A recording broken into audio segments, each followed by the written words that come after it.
యేసుక్రీస్తు నామంలో మీ అందరికీ శుభాభివందనాలు తెలియజేస్తున్నాను. దేవాతి దేవుడు ఈరోజు మరొకసారి మీ ముందుకు రావడానికి దేవుడు కృప చూపించాడు. మనం సజీవ లెక్కలో ఉంచినందుకు దేవాతి దేవుని స్తుతిస్తూ ఉన్నా.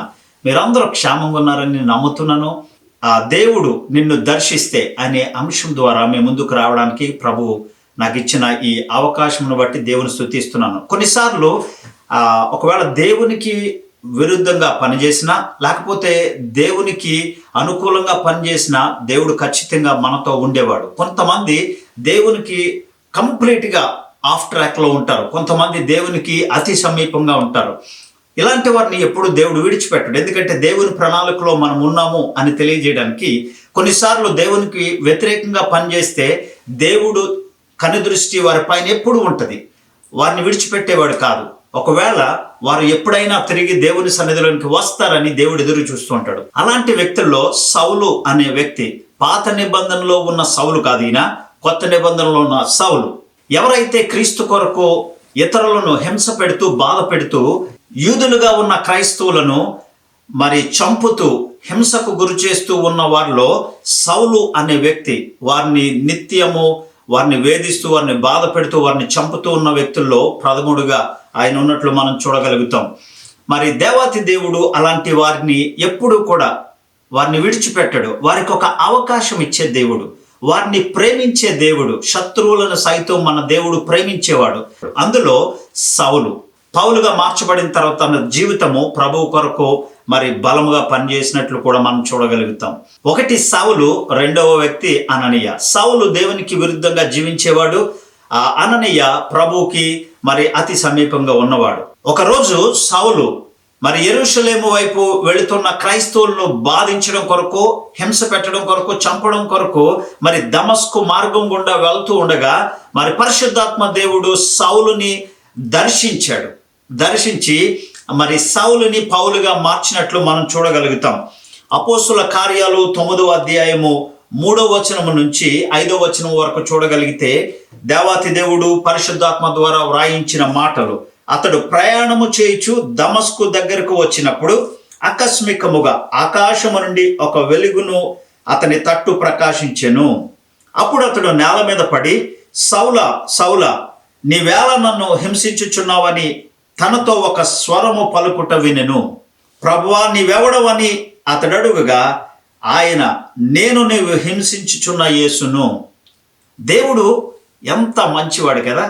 అంటే హింసించే వారిని సైతం ఆయన ప్రేమించేవాడు, హింసించే వారిని సైతం ఆయన రక్షణ ఇచ్చేవాడు, ఎవరిని విడిచిపెట్టలే. అదే దేవుని యొక్క గుణం, అదే యేసుక్రీస్తు యొక్క గుణం, అదే పరిశుద్ధాత్మ యొక్క గుణం. ఈ రోజుని యేసు ప్రభులో రక్షణ కలిగిన మనము అలాంటి గుణగణాలు కలిగి జీవించాలి.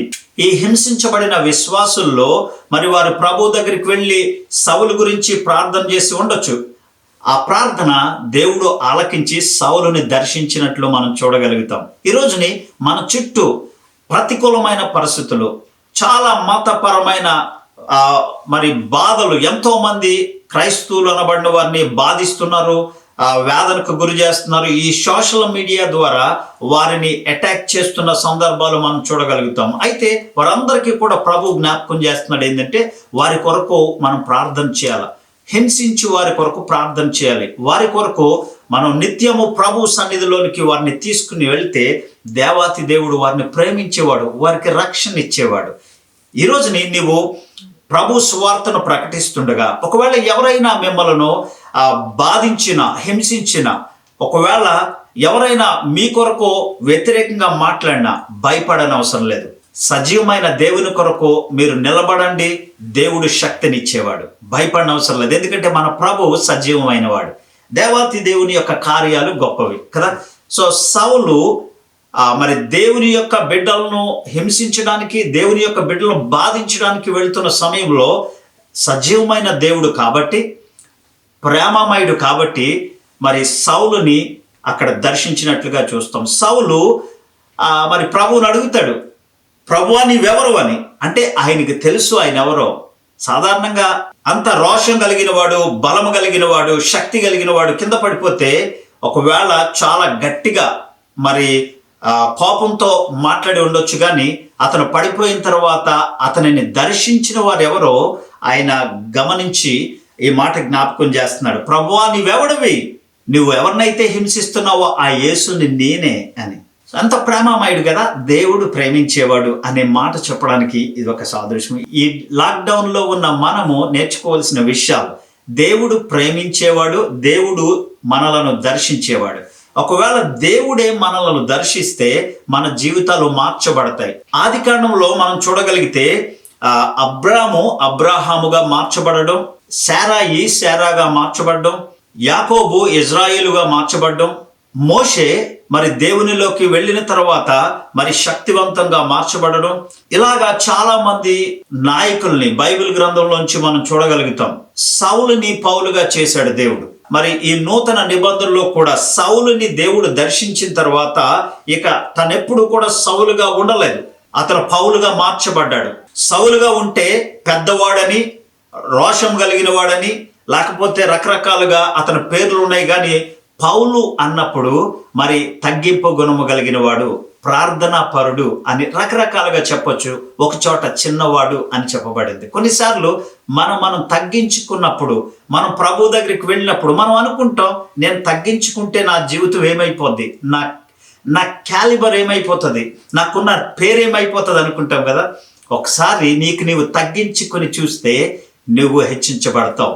ఈరోజు మన ప్రభుత్వంలో చూస్తే మనం చీఫ్ మినిస్టర్ అంటాం, లేకపోతే ఆయా రకాల మినిస్టర్స్ అంటాం కదా. మినిస్టర్ అంటే పరిచర్య చేసేవాడు అని అర్థం. నిజానికి ఈరోజు వారికి ఉన్న కేటగిరీలో, క్యాలిబర్లో మినిస్టర్ వస్తున్నాడంటే ఆ బ్లూ లైట్ వేసి లేకపోతే కార్లు వెళ్తూ ఉంటాయి ఎక్కడైనా కూడా. కానీ నిజానికి వాళ్ళు ప్రభుత్వానికి, ప్రజలకి పని చేసేవారు. ఈరోజు మనం దేవుని పరిచర్యలో దేవుని విశ్వాసిగా మనం ఉంటున్నాము అంటే మనం కూడా పరిచర్య చేసేవాళ్ళు. అపోస్తులైన పౌలుని జ్ఞాపకం చేసుకుంటే అతను చిన్నవాడు అంటే ఏమీ లేనివాడని కాదు. పుట్టడం యూదుల్లో పుట్టిన తన యొక్క మరి రక్షణ భాగ్యం మరి పరిసయ్యుల హృదయం నుంచి వచ్చి మరి రక్షణ పొందుకున్నట్లుగా మనం చూడగలుగుతాం. రోమా పౌరసత్వం కలిగిన వాడు, గ్రీకులో తన విద్యాభ్యాసం చేశాడు. మనం చెప్పగలిగితే గమాలియల్ విద్యా పాదపీఠం అంటే ఈ రోజుని మనం ఇది చెప్పాలి అంటే హార్వర్డో, ఎంఐటియో, దానికంటే ఏదైనా ఉన్నతంగా ఉంటే ఆ యూనివర్సిటీ అని చెప్పొచ్చు. తను చాలా గొప్పవాడు. కానీ అంతకంటే గొప్ప సంగతి ఏంటంటే అతను దేవుని యొక్క కృప చేత రక్షించబడి ఒక గొప్ప విశ్వాసిగా ఉన్నవాడు. విశ్వాసిగా అపోస్తులైన పౌలు తను చాలా గొప్ప కార్యాలు చేశాడు. 3 విషయాలు మనం చూడగలుగుతాం. రోషము కలిగిన సౌలుని దేవుడు దర్శించి పౌలుగా మార్చాడు. రెండవది, సౌలుకి పౌలుగా మార్చి ఒక అవకాశాన్ని ఇచ్చి ఒక మంచి నాయకుడిగా ఎక్కడైతే అతను హింసిస్తూ, బాధిస్తూ ఆ ప్రజలను భయభ్రాంతులు చేస్తున్నాడో అదే స్థలంలోనికి తీసుకుని వెళ్ళి దేవుడు బహుబలంగా వాడుకున్నాడు. మూడో విషయం, ఎవరైతే తన పనిలో నమ్మకత్వంగా ఉంటారో వారి జీవితాలకి ప్రభు వాడుకొని నిత్య జీవాన్ని ఇచ్చేవాడు. అపోస్తులైన పౌలుగా మార్చబడిన తర్వాత దేవుని యొక్క ఔన్నత్యాన్ని ఎరిగి దేవునితో మరి ఆ పనిలో పాలిభాగస్తుడిగా ఉండి నిత్య జీవానికి పౌలు కూడా వారసుడిగా ఉన్నట్లు మనం చూడగలుగుతాం. రోషము కలిగిన సౌలుని మార్చి పౌలుగా మార్చాడు. ఆ దమస్కు మార్గంలో వెళ్తూ ఉండగా మరి దేవుడు పట్టుకున్నాడు, దేవుడు దర్శించాడు. ఆయనకి ఒక దర్శనాన్ని ఇచ్చి దేవుడు తనని మార్చినట్లుగా చూస్తాం. అప్పుడు పౌలుగా మార్చబడ్డాడు. తన పాత జీవితం అంతా కూడా గతించిపోయింది, ఇప్పుడు కొత్త జీవితంలోనికి వచ్చాడు. నిన్నటి దినాన్ని మనం మాట్లాడుకున్నాం కదా. మరి ఒకడు నూతన సృష్టిగా మార్చబడాలి అంటే పాతవన్నీ కూడా గతించిపోవాలి. అప్పుడు దేవుడు నూతన సృష్టిగా చేసి కొత్త జీవితాన్ని ఇచ్చేవాడు.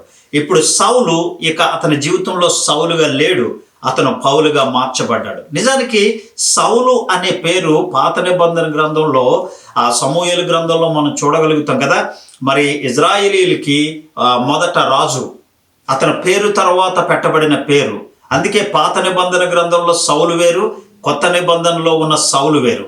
సో ఆ సౌలుగా చనిపోయాడు. కానీ ఈ సౌలు దేవుణ్ణి అంగీకరించి పౌలుగా చనిపోయాడు.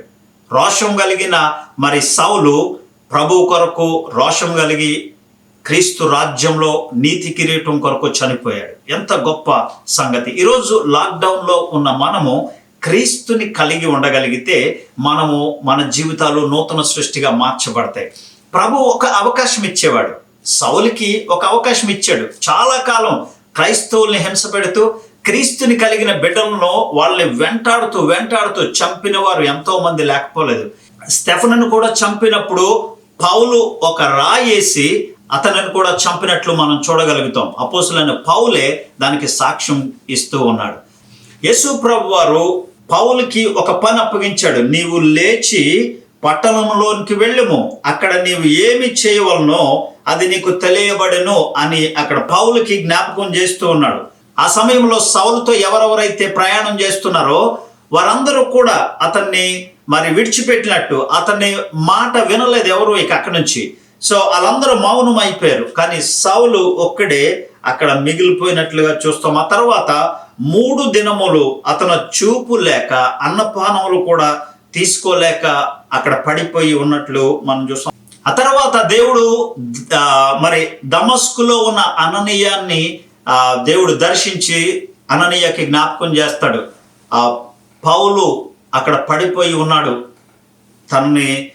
తనకి పరిచర్య చేయమని ప్రభు చెప్పినప్పుడు అననీయ ప్రభు దగ్గరికి వెళ్ళి జ్ఞాపకం చేస్తున్నాడు. ప్రభువా, ఇదిగో మరి మిమ్మల్ని కలిగిన ప్రజలను అతను హింసిస్తున్నాడు, అతను బాధిస్తున్నాడు.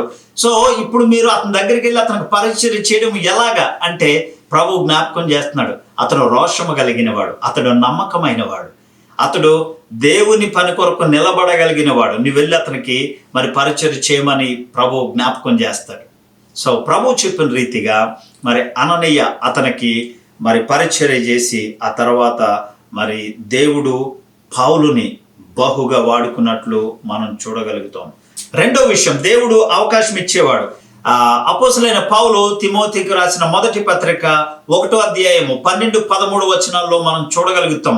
అపోస్తులైన పౌలు గారి యొక్క సాక్ష్యం అక్కడ జ్ఞాపకం చేస్తున్నాడు. పూర్వము నేను హింసకుడను, దూషకుడను, నేను హానికరుడునై ఉన్నాను అని, కానీ కేవలము దేవుని యొక్క కృప చేత నేను బలపరచబడ్డాను, నేను రక్షించబడ్డాను అని జ్ఞాపకం చేస్తున్నాడు.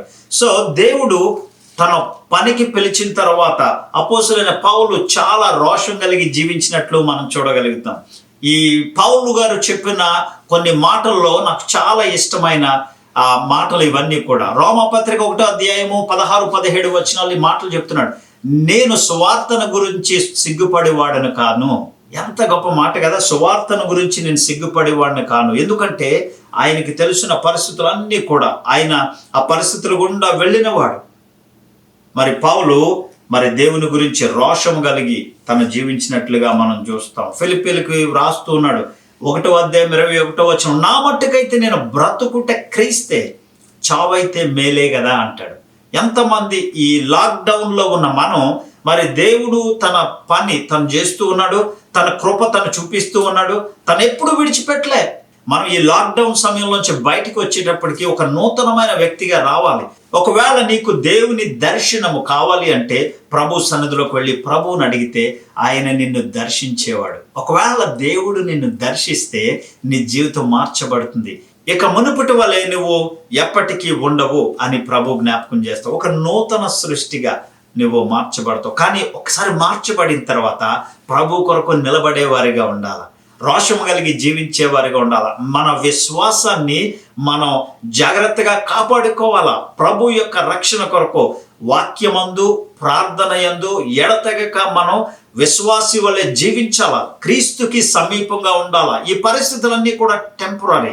ఈ లాక్డౌన్ మరో కొన్ని రోజుల్లో ఎత్తేస్తారు. ఇప్పుడు మనం చూస్తున్నాం 7 AM to 7 PM అని అన్నారు. ఆ తర్వాత కంప్లీట్గా తీసేయచ్చు ఆ టైం లిమిట్స్. కానీ ఇవన్నీ టెంపరీ థింగ్స్. రోమపత్రిక 1వ అధ్యాయం 16-17 వచనాల ద్వారా నేను సువార్తను గురించి సిగ్గుపడేవాడను కాను. ఎఫెసీయులకు రాసిన పత్రిక 1వ అధ్యాయము 21వ వచనంలో జ్ఞాపకం చేస్తాను, నా మట్టుకైతే బ్రతుకుట క్రీస్తే, చావు అయితే మేలే కదా అంటాడు. అంటే పౌరుషం కలిగి దేవుని కొరకు నిలబడి జీవించడం చాలా గొప్ప సంగతి. సో గలతీయులకు రాసిన పత్రిక 2వ అధ్యాయము 20వ వచనంలో, నేను క్రీస్తుతో కూడా సిలువ వేయబడిన వాడును, ఇక జీవించేవాడును నేను కాదు, క్రీస్తు నా యందు జీవించుచున్నాడు. ఎంతమంది మాటలు చెప్పగలరు? ఒకవేళ ప్రభువుని అంగీకరిస్తే విశ్వాసిగా నీ ఉంటే ఈ మాటలు చెప్పగలిగే వారిగా ఉండాలి. మనం ప్రభువుని వెంబడించే వారిగా ఉండాలా, ప్రభువుని మనం కలిగిన వారిగా ఉండాలా, రోషం కలిగి ఉండాలి. నువ్వు ఏ పరిస్థితుల్లో ఉన్నా పర్వాలేదు, ప్రభువు యొక్క కృప చేత మనం ఇలా ఉన్నాము అని జ్ఞాపకం చేసుకోవాలి. అందుకని యిర్మీయా భక్తుడు చెప్తాడు, నేను అతిశయిస్తున్నాను అంటే గుర్రమును బట్టి రథములు బట్టి కాదు కానీ దేవుని యొక్క నామమును బట్టి నేను అతిశయిస్తున్నానని.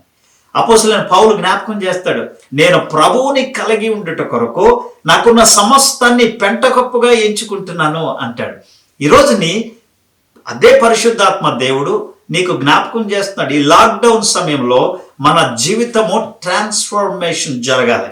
ఒకవేళ ఈ పరిపక్వము జరగకపోతే మన లాక్డౌన్ నుంచి బయటికి వెళ్ళేటప్పటికి మన జీవితం యథా రాజా తదా ప్రజ అనే అలా ఉండకూడదు. అందుకనే దేవుడు ప్రతిరోజు నిన్ను విడిచిపెట్టట్లే. దేవుని యొక్క వాక్యం ద్వారా నిన్ను దర్శిస్తున్నాడు, నీ హృదయంతో మాట్లాడుతున్నాడు. నీవు కలత చెందకుండా ఉండాలి అని ప్రభు నిన్ను విడిచిపెట్టలేదు. ఆయన పరిశుద్ధాత్మను మన వైపు ఉంచాడు. ఈ వాక్యం ద్వారా ప్రతిరోజు దేవుడు నిన్ను పోషిస్తున్నాడు. అపోస్తలుడైన పౌలు చాలా రోషము కలిగి ఈ మాటలు చెప్తున్నాడు, నేను క్రీస్తుని పోలి నడుచుకున్న ప్రకారం మీరు కూడా నన్ను పోలి నడుచుకొనిడి. ఎంత మరి గొప్ప సాక్ష్యం! ఈ రోజుని ఒకవేళ అలాంటి సాక్ష్యాన్ని నువ్వు కలిగి ఉంటే నువ్వు అనేకుల రక్షణార్థమై ప్రభు వైపు నడిపించడానికి ప్రభువు నిన్ను వాడుకుంటాడు అని జ్ఞాపకం చేస్తున్నాను. క్రీస్తుని పోలి నడుచుకోవాలి, క్రీస్తుని కలిగి మనం జీవించేవారిగా ఉండాలి. ఈ లోకంలో అన్ని పరిస్థితులు అనుకూలంగా ఉండకపోవచ్చు. మన జీవితాలు ప్రతికూలమైన పరిస్థితులు, అది కుటుంబంలోనైనా, లేకపోతే రిలేషన్షిప్లోనైనా, లేకపోతే మనం పనిచేస్తున్న పరిస్థితిలోనైనా, కానీ ప్రతికూలమైన పరిస్థితుల్లో కూడా నువ్వు నమ్మకంగా జీవించడమే విశ్వాసి యొక్క గొప్ప సంగతి. నువ్వు అలా ఉండాలని ప్రభు జ్ఞాపకం చేస్తున్నాడు. చివరిగా అదే రోషము కలిగిన పౌలు రోమాలో ఖైదుగా ఉన్నాడు. దేవుని పరిచర్య చేస్తుండగా మరి ఆయన్ను జైల్లో పెట్టినప్పుడు, ఖైదుగా ఉన్నప్పుడు మరి చివరి మాటలు వ్రాస్తున్నాడు. తిమోతికి వ్రాసిన 2వ పత్రిక 4వ అధ్యాయము 6 నుంచి 8 వచనాలు.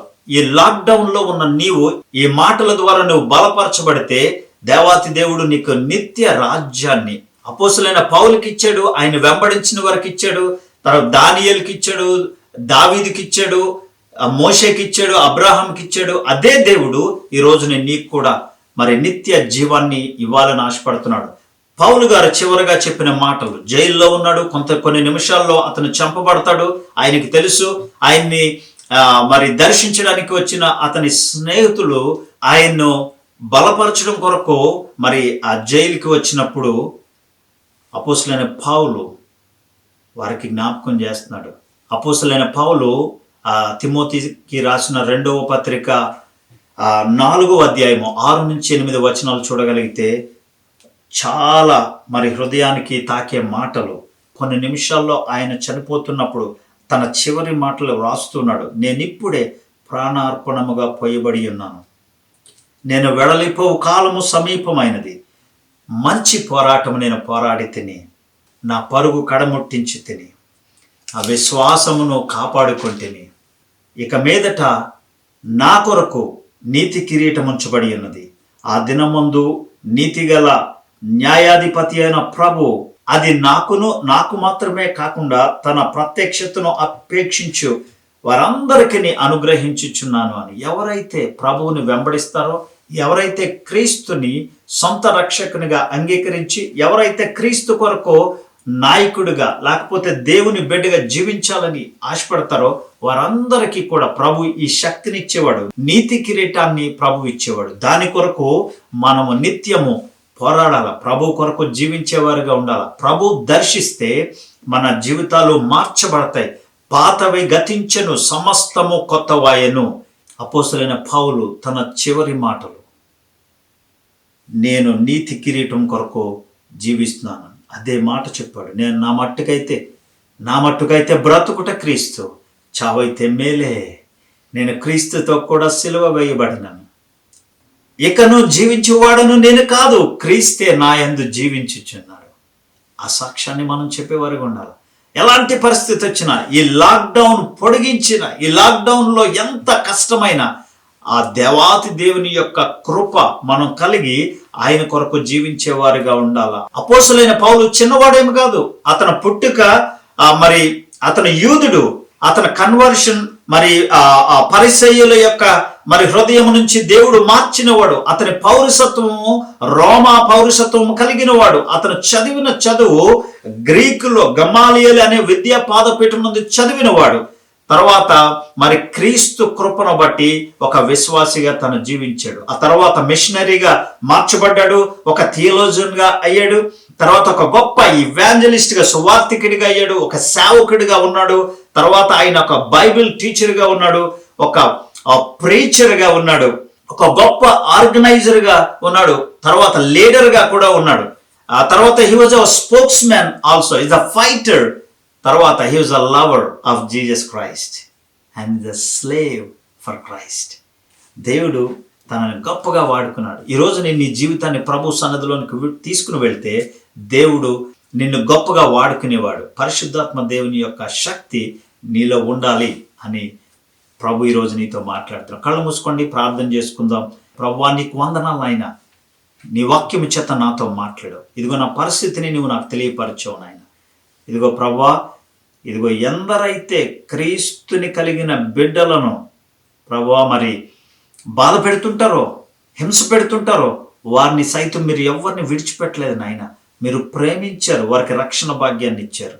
ఒకవేళ వారు మిమ్మల్ని నమ్మి యేసు ప్రభు నిజమైన దేవుడు అని వాళ్ళు తెలుసుకుని ఒప్పుకుంటే రక్షణ ఇచ్చిన దేవుడు నాయన. వారి కొరకు ప్రార్థన చేస్తున్నాం.